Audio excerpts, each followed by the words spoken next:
Breaking news, জাতীয় বিশ্ববিদ্যালয়ের 2023 সালের ডিগ্রি প্রথম বর্ষ পরীক্ষার কেন্দ্র তালিকা প্রকাশ করা হয়েছে। আজকের ভিডিওতে আপনাদেরকে কেন্দ্র তালিকাটি দেখাবো। আপনার কোন কলেজে গিয়ে বা কোন সেন্টারে পরীক্ষা দিতে হবে আপনি নিজেই কিন্তু আজকেই জেনে যেতে পারবেন। তো চলুন দেখে নেওয়া যাক। এটাই হচ্ছে আপনাদের পরীক্ষার কেন্দ্র তালিকাটি আমি ডাউনলোড করেছি। আপনারা যদি ডাউনলোড করতে চান তাহলে এই ভিডিওর প্রথম কমেন্টসে আমি ডাউনলোড করার লিঙ্কটা দিয়ে দিব, একটা ক্লিক করে ডাউনলোড করে নেবেন। শুধুমাত্র আপনাদেরকে বুঝিয়ে দিচ্ছি যে কিভাবে আপনার কলেজের তথ্য আপনি খুঁজে পাবেন। প্রথমেই রয়েছে খুলনা বিভাগ।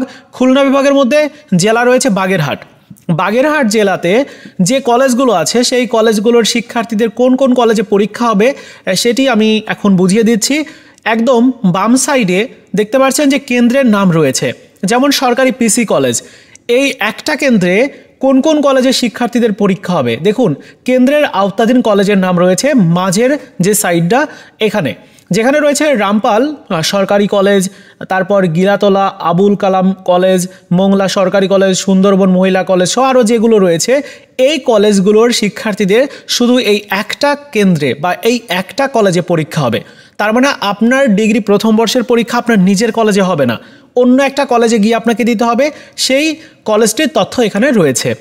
দ্বিতীয় যে কলেজ রয়েছে বাগেরহাট সরকারি মহিলা কলেজ, এই কলেজটিতে সরকারি পিসি কলেজের শিক্ষার্থীদের পরীক্ষা হবে। মানে এই যে সরকারি পিসি কলেজ, এই কলেজে যারা শিক্ষার্থী তাদের পরীক্ষা হবে বাগেরহাট সরকারি মহিলা কলেজে। এইভাবে প্রত্যেকটা কলেজের তথ্য এখানে দেওয়া আছে, আপনারা শুধু একটু খুঁজে বের করবেন।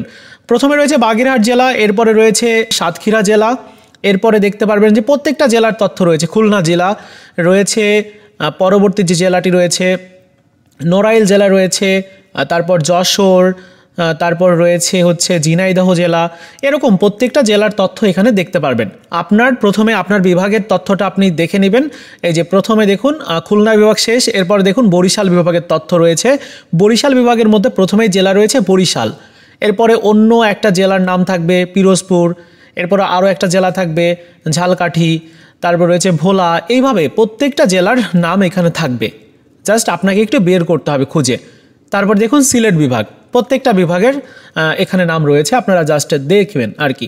তো এই হচ্ছে মোটামুটি আপনাদের কেন্দ্র তালিকাটি। আমি আবারও বলে দিচ্ছি, আপনাদের এই কেন্দ্র তালিকার মাধ্যমে আপনি নিজে বুঝতে পারবেন যে আপনার কোন কলেজে গিয়ে পরীক্ষা দিতে হবে।